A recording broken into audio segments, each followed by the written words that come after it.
Coming out with the Power Trips Max Fuller on Friday, the 27th at Casper's in Eagan for a Wolves watch party. Get there at 7 o'clock to watch your Wolves in action and to sign up for your chance to qualify for first round playoff tickets next year. Get the full details down at KFAN.com, keyword calendar. Man, I miss that place. They used to be my spot. Casper's in Eagan.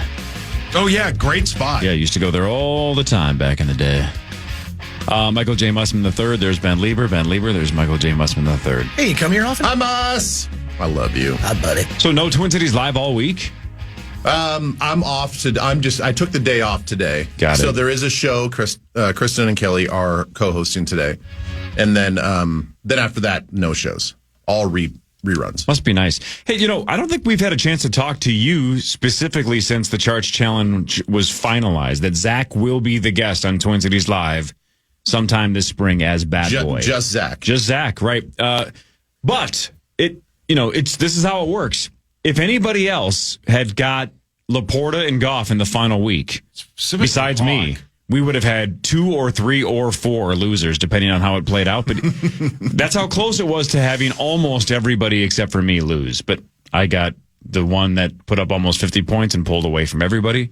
So it was just Zachary. Creasel had to sweat out Darnold and TJ Hawkinson, but it wasn't enough. That's twice you did that. I know Hawk picked before you, but the Lamar Jackson bit that you took him, that would have changed the whole thing. Yep, but that's how it goes. It's luck. It's not like I know what I'm doing. I just got lucky this year. Anyway, so sometime this spring, we have to coordinate with you and the St. Paul Saints. Zach Halverson will be on Twin Cities Live as himself, just Zach Halverson from KFAN. He will be in full makeup and some kind of attire that makes him look like the 90s tabloid sensation Bat Boy, which is basically a boy that was discovered in a cave that looks like a half vampire, half man. Such a great bit. He has to pay for a professional makeup artist, or at least make sure that it happens. If you can find one for free, fine. But you have to facilitate a professional makeup artist to do it. And then 24 hours, you have to wear that makeup. So about 8 o'clock, I assume in the morning, you get the makeup put on. Then at 3 o'clock, you go to Twin Cities Live. You do a full segment where you cannot break character. You just have to answer the questions. I know Elizabeth and Ben are going to nail it. They have to interview him, not like, why are you dressed as Bat Boy? Just, so talk about, your play-by-play ability. Whatever. I don't know what you're going to talk about. It's 5 months from now. I mean, the Wild will be done by then. Right. So. Then the following segment, we've said that Twin Cities Live can go, all right, here's what just happened. Because you're going to have to explain to your audience why you were basically interviewing a vampire man. A vampire man. You guys have been mentioning Bat Boy for so long, I've never actually looked it up. You don't remember I've never seen it. No. Oh, it's terrifying. My Lord. How do you not remember that? Remember that? That was at every gas station, supermarket, Target, liquor store. Every tabloid in the country had that for years and years and years and years and years. Oh, my good heavens. Wow. The nice thing is, at least the Twin Cities Live audience, most people, when you explain, they'll understand it. None of my friends have ever heard of this. Nobody knows what the hell this deal is. So they don't know what you have to dress up as. I still don't know what Bat Boy is. I saw the picture. I don't know what the bit is. It's a vampire child. Yeah. Front page story, 1992. The character became a pop culture icon. Yes, it did. In 1997, the story of Bat Boy was turned into an off-Broadway musical. Don't remember that. Yeah, I remember. Bat Boy the musical. Yeah, well, the headline would always read like "Found in cave in Guatemala," and you're like, "They found him!" And it'd be like they got him. Bat Boy weds, and it would be like he gets married to somebody. It's about time he found love. Yeah, and that'll be Zacco.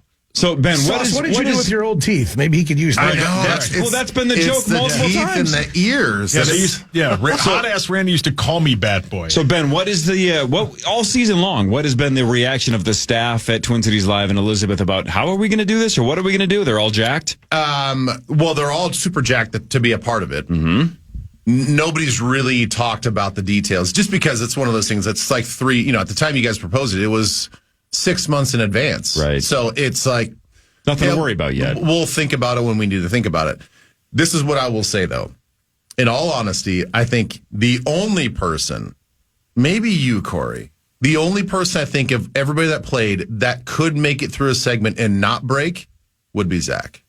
So I actually have a lot of faith that he's going to pull it off as deadpanned as he always is and not flinch. That's a good point. It's nice that Bad Boy grew up and can grow a beard now, though. That's kind of... Because the beard's not leaving, right? Well, it depends on how the makeup artist makes him look like... It's got to look like Bad Boy. Where's Tommy going? It's got to look like Bad Boy.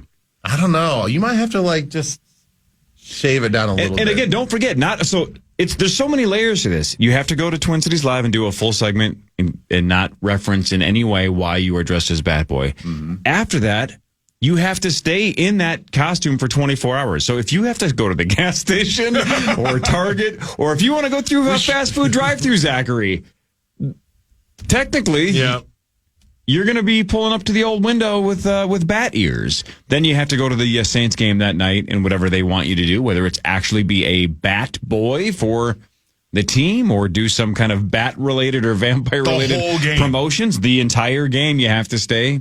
And then, again, you can take the makeup off the following morning on the Power Trip Morning Show. The best part is, knowing the Saints, they would get the person who they dressed up to take those pictures of in the National Enquirer to show up. They would find that person. I know that they probably want, and everybody wants to make Zach the focal point for the Saints game. But they could do a whole National Enquirer theme. Of course. And then just have other characters and other people that have graced the front pages of the Loch Ness Monster. Right. Yeah. Right. They should, like weddings and birthday parties and 40th birthday parties and things have like photo booths or selfie stations. They should have some kind of a newspaper background where you can get your photograph with Bat Boy at the Saints game. Just a long line of people. Does he have to do that mouth wide open? Oh, yeah. Oh, for sure. You got to make the Bat Boy scream. Of course. He was terrified. He was out in the light for the first time, and the cameras caught him. He was more terrified the day he got married, and they captured all of it. Is there any chance that you guys... Yeah, it's going to be so good. You and Elizabeth doing a 2-shot, right, in like your normal lighting, but then Bat Boy's off to the side in just dark lighting, but then you still keep it straight faced. So he doesn't melt? He's sort of like the kid in shadows. in 3 Men and a Baby, just standing in the curtains. Yeah, I mean, we could probably do something like that. Ben and Zach, what do you think the topic's going to be? Your radio career? Like, what are we going to promote? What are we going to be talking about? Right. Good. What's the segment going to be? Question. Not my show. White Bear Lake Content's up to you, Ben. That's not. That's part of the job is just showing up and answering questions. I'll answer whatever you want. Oh. I'm just not going to produce the show for you, too. Bad Boy does not have a list of demands, I guess. Not my show. In some of these situations, we could, and we have in the past, we've taken kind of light topics and subjects and turned them into trivia games. So, as we like to say on the show, you could proctor a game between Elizabeth and I. And then so you would still be the focal point because you'd basically play a game show host. Now, we would just have to come up with the topic and the questions, and then you would basically run it. Can I give you, it's your show. Ultimately, you guys can do whatever you want. I would highly, highly beg, though, big time beg you to not make it vampire or bat themed, right? To completely ignore the vampire part of his. Correct. Like, if you wanted to do like restaurants around the Twin Cities trivia and it's hosted by Bat Boy, then fine. Correct. But it cannot be Halloween themed or vampire themed. Because then it looks like you're just dressing them up to talk about vampires. We could do Twin Cities and Minnesota sports trivia because if it is going to be tied into the Saints, good point, and some sort of promotion, that's a good idea. Then it can have a loose tie into what he'll be doing. Like, then we could probably promote the fact that you're going to be at the Saints game later on today. We always have the Saints come on anyway. I mean, right. So I think that's what you said months ago. Is maybe you have Derek or somebody on from the Saints. The following segment, they go, all right, here's what just happened. Yeah. He lost a bet, but we're doing this tonight. You can go see Bad Boy at the Saints game. Correct. So he can't break character. He cannot. And we can't either. And Elizabeth and Ben aren't going to reference it either. No. But out and about, like if he's going to Target or wherever. Then sure. Yeah, he's going to the gummy store. And so then he can't break character in that. Like when people come up to him. Oh, okay. He just cannot on the actual got it. On the broadcast on Twin Cities Live. Because we want a segment that can live in infamy, that just can live in perpetuity on the internet, where it's like, why was this guy dressed as a bat? And this TV station in Minneapolis didn't even reference that he was a bat. It'll be genius. That's the part we want it to be all by itself. It is funny because when I brought this and proposed this up to the staff, Mike Marcotte, our executive producer, he was all for it, but then he was sort of like, well, our viewers don't like being duped, like they really get like there's a huge uncomfortable. Yes, when they're not when they don't understand what's going on, and so we're gonna do it. But they're like, the question was like, well, how quickly do we let the audience know that it's a bit? I'm like, next segment. The next segment. For sure. As long as he's like, you realize how many emails we're going to get in that segment when I'm like, yeah. But you're also going to have so many viewers that are brand new, right? Because the Power Trip Nation is going to tune in. It's going to be the most. I wonder if it's going to be the record breaker for Twin Cities Live. We got to find out if we break the ratings record for Twin Cities Live. That'd be great. When all of our viewers or all of our listeners tune in to watch Bat Boy talk about whatever you're going to make him talk about. Yeah, Bat Boy. Anyway, all right. Speaking of Bat Boy, here's Bat Boy with the news. Wait, does Ben have to come up with this? KFAN News with Chris. That was funny, though. You are right, though. Yeah, he's not wrong. It's not my show. That was brilliant. Was that part of the bet? No, that was brilliant. Not my show. That was great. Do I do the weather, too? No. Actually, I would do that. No, you would love to do that. You'd be good at that. Let me hop over to the green screen real quick. That would be just a Bat Boy doing the weather. That'd be genius. Isn't fascinating enough? Gremlins 2, right? The Gremlins 2, isn't the guy that does the weather in that movie? Isn't he dressed? Isn't it? Corey, nobody watched Gremlins 2.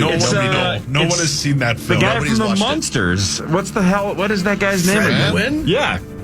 Pretty sure that's the guy who does the weather in Gremlins 2. Hang on a second here. You were going to say something, Ben? I was just going to say that is the one thing everybody wants to do when they come to the station is do the weather. Yeah, it's I can see that. Yeah. Just because I think it's so awkward to be in front of a green screen, and when you're there live, the green screen has nothing on it, and you're looking off camera, looking at the monitor, trying to figure out exactly where your hand should go. Yeah, it looks fun. Robert Prosky played Grandpa Fred, a television host, and his character was based upon Al Lewis's character Grandpa Munster. So exactly, it was supposed to be a Grandpa Munster reference in Gremlins 2. I've seen Gremlins 2 probably. Don't say it. Why? Don't say it. Yeah. If you have to calculate this, you got problems. I bet I've seen it 20 times. No. Used to be on USA all the time in the 90s, the decade, not the nightclub, and I would watch it all the time. It's terrible. And I thought I knew you. It's terrible. Yeah, it's not good. Going back to the candy cane bit. I've watched it so many times. The first one is iconic. The first one's great.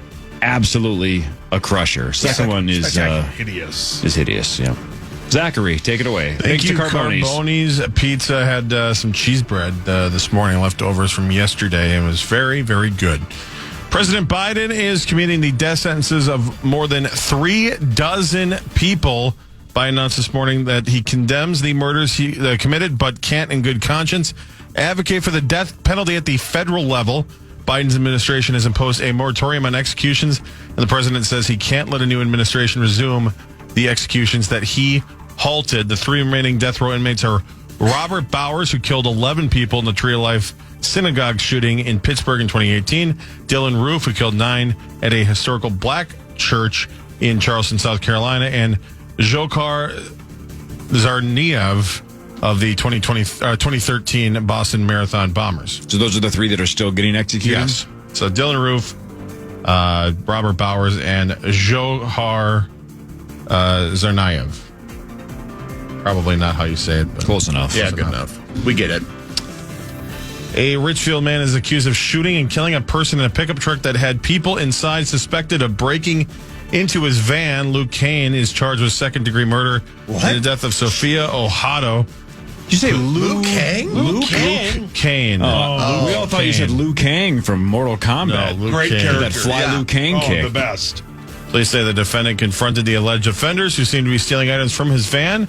Kane told detectives that no one in the truck had a weapon or threatened him. He then admitted firing 2 shots at the pickup as it left. The Minnesota Department of Natural Resources is reminding residents to not be a complete idiot. Use caution when you head out onto the ice this winter. The DNR is urging people to measure ice thickness before walking or driving on it, to go ice fishing or enjoy other activities. While 2 inches might be good enough for some activities, it may not be good enough for others, said the DNR spokesperson. Probably. They say no one should go on ice under 4 inches, as it takes 5 inches or more to support a small ATV or snowmobile. A large truck with a wheelhouse shelter needs at least 20 inches of ice. All right, but Sauce, good lesson learned there. Under 5 inches is an absolute waste of time. You're right. So, Benjamin, you know how you said your boy, you said, I think it was Whit, right, is starting to dabble into poker? Yeah. And you and I off the air the other day, I'm like, well, it's just a good life lesson. It's a good it's a good way to start processing odds and probability and risk versus reward, all that stuff. So about a week or so ago, I was driving Harper to gymnastics. She's 10. And we drove past a lake that looked like it was the thinnest layer of ice possible, right? It looked like no human should step on that. You're going to go right through it. Yeah. I couldn't tell from the road how thick it was, but just it looked like it was transparent and that the water was right underneath it. Yeah, still dark. The ice itself. Yeah. Yep. And there was a guy about 100 feet off the shore with an ice house. Like, not obviously a portable. Exactly. The pop-up 100% portable, but nonetheless, he was out there. And I said to her, I go, let me run this by you. I go, let's talk about the spectrum of opportunities for this young man who's out there on the ice. I go, what is best case scenario? And she goes, catch a couple of fish. I go, exactly. I go, now what's worst case scenario? She goes, he's dead. I go, yep, that's the spectrum. Right. A couple of fish or death. Yeah. So I said to her, I go, do you think that guy's making a smart risk versus reward choice? She goes, no. I go, you win. You win for the day. That is the correct answer. There's no gain in what he's doing. Zero. It's not worth it. Wait a month or two and catch all the effing fish you want. Right. What is he doing? I don't get it. People the exhilaration of pulling up just a bluegill. Yeah. What in is December. he doing? Oh boy, man, Jeez. It's so worth it. Well, my concern with all of that is, I love that she's like right in lockstep with you, understands probability, all that stuff. Just I don't want Whit to turn into this. I don't want her to turn into this. Just don't be Ben Stiller from Along Came Polly. I don't know that. I've never seen that movie. So what's that? Give me that reference. He's an insurance actuator. Is that the right term? I think you're right, yeah. Where all you do is calculate risk every single day for everybody else and all the things that they do in life. And so he knows the probability of failure basically in every situation, and he is gigantically risk averse. But don't you? All of us do that, just not consciously, right? All of us do that every day of our lives without consciously thinking about it, right? You jumped out of a plane because you thought there's a pretty good chance I'm going to be fine here, right? People that you trusted, right? The rest of it, you've done that as well. Yeah, absolutely. So I'll do it again. You guys factored in the risk. You guys knew there's a chance of death, but it's so slim that it's worth it. It's exhilarating. So it was worth the risk. It was worth, yeah. So, I guarantee you. So I fall into 5 feet of water in my ice shanty and I still catch Sonny. It's a pretty good day. Yeah, it's not wrong. You have about 8 ice fishing beers. If there was a 25% chance you two had perished jumping out of that, and I don't mean Mark Parrish, if you guys had died jumping out of that plane, if there was a 25% chance, neither one of you would have jumped, right?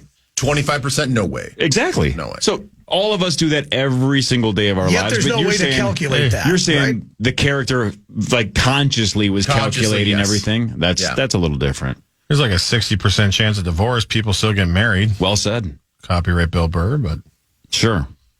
Yeah. True. Yeah, that's definitely the poker player in me, because that is what you have to do essentially every single hand is pot odds, implied odds. You have to calculate probability or possibilities every step of the way. It gets draining.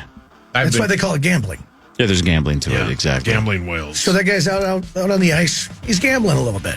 You've got to almost appreciate that. No, because he's getting his money in bad. You know what I do appreciate about that movie though is, and I'm going to assume the calculations are correct, and I was corrected. I think it's an actuary. Did I say that? Actuary, yep. Actuary. He knows the amount of time, like just taking the pillows on and off your bed. You know, like you decorate your pillows or your bed with, a few other decorative pillows. Like he knows the amount of time that you waste in your life doing mundane things like that. And it's kind of fascinating. Like, how much time, when you add it all up in the course of your lifespan, are you doing just ridiculous, mundane? Most of it. Most of it, right? I call them garage beers. Well played. That's not mundane, though. No, it's not that's at all. That's I'm still winning. There's no part of that's ridiculous, okay? I'm winning. The Vikings are 13-2. Sauce. When we come back, we'll walk through sports, and Ben and Musk can talk about how this team is just on fire, right? 8 straight wins for the Minnesota Vikings. Power Trip Morning Show after this on The Fan. The Fan.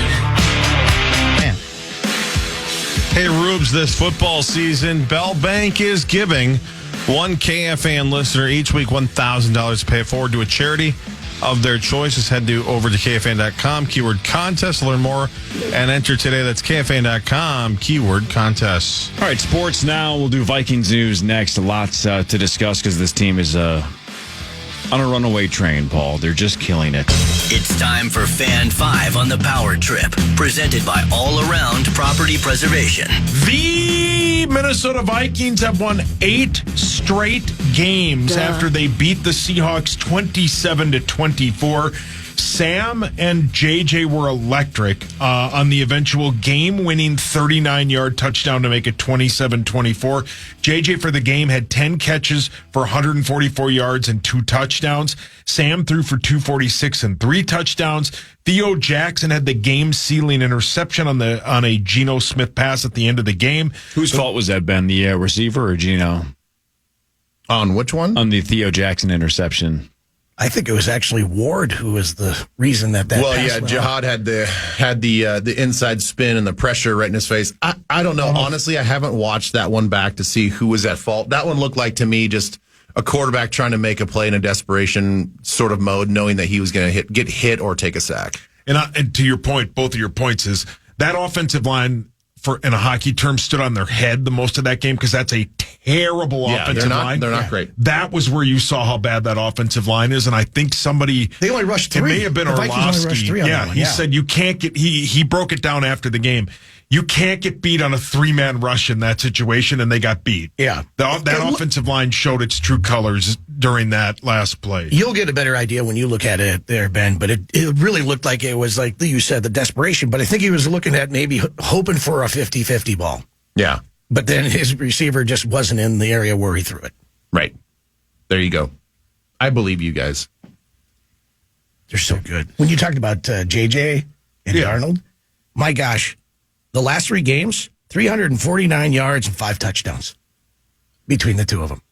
So good. Darnold to JJ, that's insane. How about 2 on that drive, man? That final drive, he got hit every time, that being Darnold, except for where he ran out of bounds. And he got pulled down by his face mask on that one play. He got destroyed and got back up off the mat and threw that dime to Justin Jefferson in the end zone. That was a sweet. That's when you look back and you say that's a not Hall of Fame. That's a MVP drive. That was an awesome play. When he ran out of bounds, was that the play where KOC was talking about it afterwards, that his battery pack went out? So he could not give him plays. He heard the formation. That was it. Yeah. And then so Darnold ran it out, and he's like, "Oh, I've seen this play before." And so he ran over to the sideline, and then basically got the call for the next play. And by the time the next snap came around, they were able to get him a new pack for his headset. And I only heard just a little bit of that. Actually, I didn't hear it with my ears, but somebody was talking about it on the bus that his mic pack went out or whatever. I didn't know at what scenario, like what exact play. So this is really kind of the true first time that I'm hearing it. Yeah. Because as you guys probably already know, like when we're packing up to leave, like I don't hear any of the post-game press conference. Yeah, this is when he was talking to the media. I don't hear any of that stuff. And, sometimes it's not even posted on X or social for me to even hear it. So I didn't even know that really until now, that whole detail. Yeah. So and I don't know if it was on that particular series, but I'm pretty sure that was the one, because it was the one run that all of a sudden Darnold just takes off and went to the boundary. Whoever was, I heard it from, like overheard, they said it was on the final drive. Yes. Then that would have been it. Yeah. Yeah. Fascinating. Crazy stuff. Gee, like that's like stuff reserved for Arrowhead Stadium, not necessarily the Seattle Seahawks are known for that, but like Arrowhead has a weird sort of like thing around it where it's like, ooh, communication just like trips out at like these weird critical moments. Are you saying it's almost like a New England thing where it's like, it could be messing with people's batteries? How about this stat from Alec Lewis? Sam Darnold has 12 games this season with a passer rating above 100. It's the most in Vikings history. The only quarterbacks with more in a season: Aaron Rodgers in 2020, Rodgers in 2011, and Patrick Mahomes in 2018. Do you know what those three quarterbacks did that season? Won an MVP. Oh, I was going to guess win an MVP. Yeah. How about that? The Seahawks have now lost 6 of 7 at home this season. The Vikings battle the Packers, which is tentatively scheduled for noon. Week 16 ends tonight with the Packers playing a JV team in Lambeau. They're 14.5-point favorites. You and I were talking about this off air when you're talking about the maybe being flexed, that game here for the Packers and the Vikings. The thing is that I think it will be flexed. It doesn't have to be. This is a tomorrow. great point by Muss. But here's the thing. If Hurts is still out with a concussion and protocol, that means you have a Cooper Rush versus Kenny Pickett game. Ugh. Right. Let's flex that game. Yeah, let's flex that game. I mean, I don't know if they'd move it. I think it's like Zacho said. I don't know if they'd move it to noon, but they might move it to 3:05. Right, Zacho? Wasn't that your take? That's what I was thinking. But again, I don't know exactly how it works any of these days because I don't even think anybody actually knows how it works because the NFL sort of has been making up as they go. Like they broke their own rules last week when it came to announcing their flex, far closer to the game than they normally do. So, I'm hoping there's been some. Obviously, we saw reports earlier today on Twitter that maybe they still will make up their mind. But usually when what we saw yesterday where they had the full screen, full slate of games on Fox, they were advertising Packers Vikings at noon, and that usually they're usually not advertising that unless it's, last week they didn't even advertise any slate of games at all. Well, but the other thing though is at the bottom of the screen, and I know this is probably every week, but the subject or schedule subject to change was a lot larger font than it normally is. Oh, okay. All right. Let's just keep it. If that's, I didn't see that part, but yeah, no, play it at 3. I think it's going to be played at 3. There's no other games that I'm seeing. I know. I'd rather do the noon game like you, but sorry, Muss. But hey, you might get to sleep in a little bit. Well, yeah, but then also, fan line. Corey doesn't have to stay up as. And what does Corey care when the game is? What does Corey care if the game's at midnight? You don't care. What do you care if it's at 6 a.m.? Yeah, I like when we just get it over with at noon. Yeah, what's on the game show network in the afternoon? What changes for you? Right. I watched the game yesterday. No, I know you do, but what does it matter when it is for you? I don't like it from 3 to 6. Let's go noon to 3. Not that. Then let's change it. Who cares if the national TV audience watches it? We just want to watch it. Put it at noon. All right. I just like more cameras. I like the better presentation. Maybe Brady and Burkhardt? I thought you said Brady's terrible, though. Brady isn't good, but that means something when you get the number 1 crew. Brady isn't good. He's not. He's not good. He's kind of growing on me. He's not good. Throughout the season. He's fine. No, I don't. But he's fine. He's not great. He should be great for $37 million a year. First year. Yeah, but Romo's first year, everybody loved. Romo was great his first year. You guys know now he's terrible. Romo's terrible. You know who's grown on me? How many years have you been here? When are you going to be great? About 20? Yeah. I'm not great. But You're I'm not making $36 million. You are correct. Yeah, Tom Brady is. But you know who's grown on me who's very good? Greg Olson. Oh, yeah. Greg Olson is good. And I used to not like him. He's really good. He's got a lot better. Yeah. But that's the same thing. It was like his first season, it was like, Yeah. Brady just isn't good. He's too monotone. He'll get there. I think he'll get better. Just like Greg Olson was not great his first year. I would even say first year plus. You know who I think is freaking outstanding, and I have not listened to him until just this year or just this week. Noah Eagle, 100%. Oh my God! Yeah, he is so good at play-by-play. He's so good at taking over that role. I was listening, I'm like, who's this very like mature, just I don't know, very intuitive guy that's calling this game? Didn't even know who. I thought it was Jim Nance. I'm like, wow, the Nance is calling this game? He was that polished and that good. He was great during the Olympics when he was doing the basketball games with Dwayne Wade. He is what's it called when you get a job because your parents? Yeah, nepotism. He's the definition of that, but he's kicked it out of the park because he's doing play-by-play, and Jack Collinsworth is on, like, not even part of the game.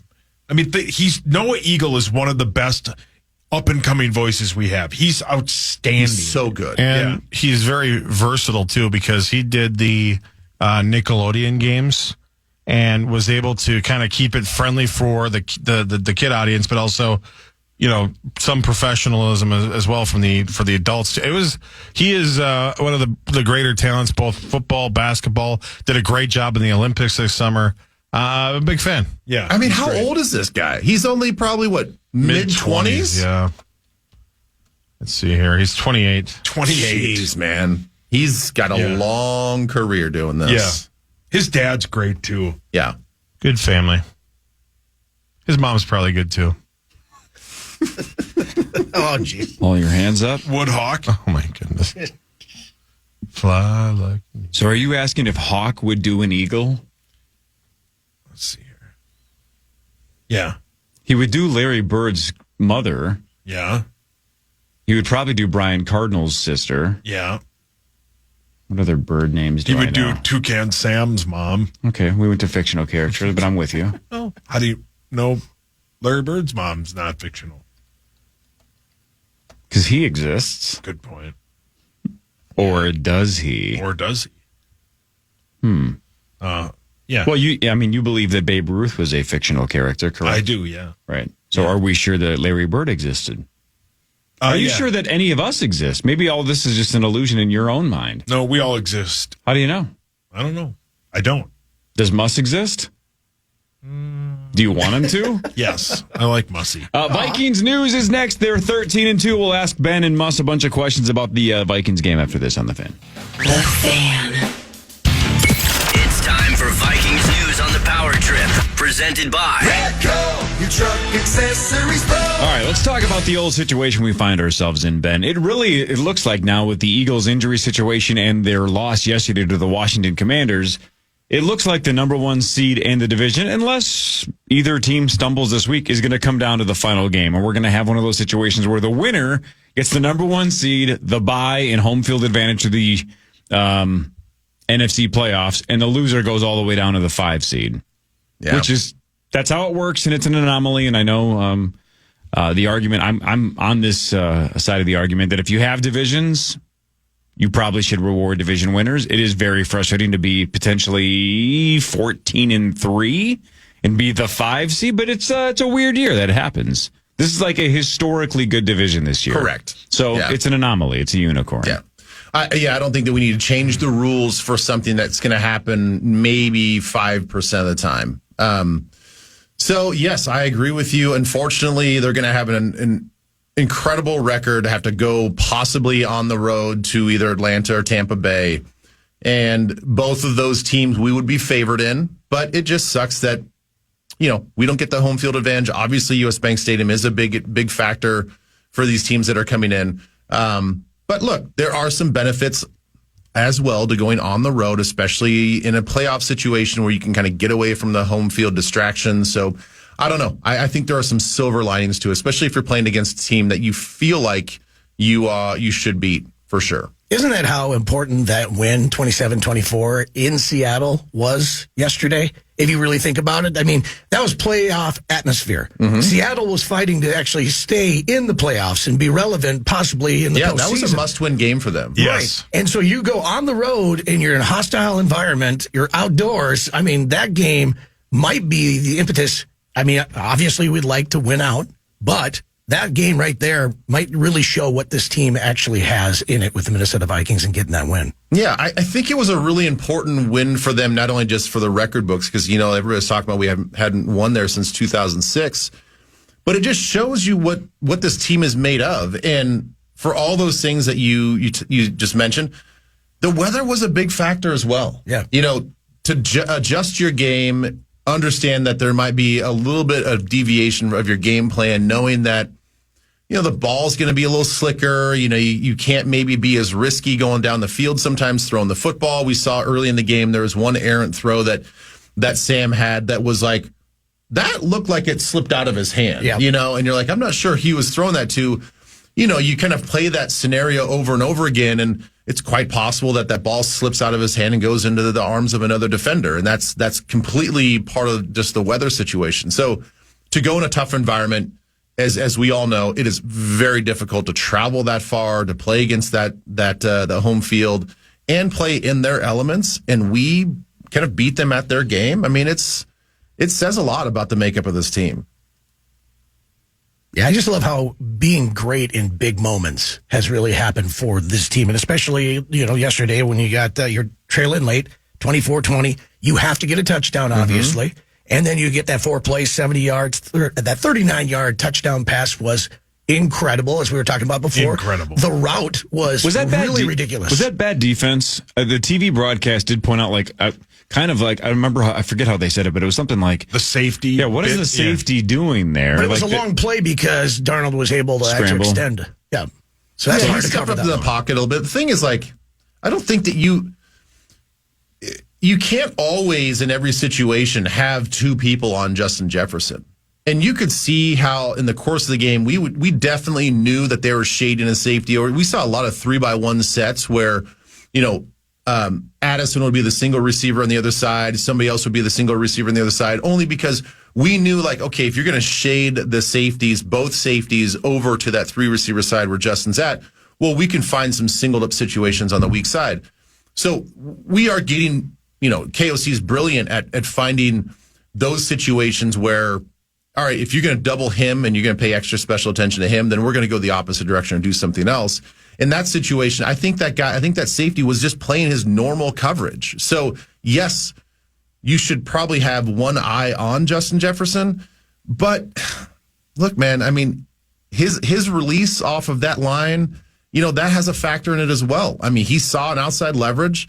He bent that thing inside probably 5 or 6 yards, which, you're as a safety, you're looking at releases and all this other stuff in real time, in real speed. And if he's showing an inside release where there might be an inside move or an inside route, well, then you're just going to stay flat-footed at your safety spot. There's no reason to shade over the top because this guy is potentially going to run right to my area. And so it was his ability to stem off the line of scrimmage and then bend it all the way back to the sideline. And obviously Sam knowing that was his landmark and that's where he's supposed to get. I mean, I think there's a lot more going into it than just being like, well, what was the safety doing there? The safety was being manipulated by what we were doing offensively and by the actual players. That throw and then the throw for the 14-yard touchdown in the second quarter, just right in the basket. That was absolute perfection. That was sick. Yeah, that was one of those throws where I think an inexperienced quarterback does not trust his receiver in that situation to go make a play. Right. That's not technically a 50-50 ball because the loft of it wasn't high. That was throw your receiver open, throw it to a spot, and trust that he's going to beat this really because it was tight, good coverage. Oh, yeah. I mean, if you're back in film room, which they are going to be today, you're looking at that Seahawks cornerback, and you're like, look, man, I don't even know what else to tell you other than a better throw and a better catch. Really, when it comes down to what can you do? Again, the phrase is, and we say it all the time, these guys get paid too. And both the quarterback and the receiver made a great play. Just like, who was it? Was it Gilmore on the touchdown to... Oh, yeah, to DK. To DK. Yeah. I don't know what else you could have done in that situation. I mean, it was great coverage. Right. It was kind of a late... The guy's 6'4". It's kind of tough to cover. It was late hands and late adjustment. And he just made a great play. Yeah. I'm not sure what else you could have done. That's a huge bitch. So I think the other thing, Ben, as you guys are talking about this, is you go back to last week's game and the first touchdown that Sam Darnold threw against the Bears to Justin Jefferson. If you watch it on the TV and some of these breakdowns these guys do, when he lets that ball rip, Justin Jefferson isn't even in the frame.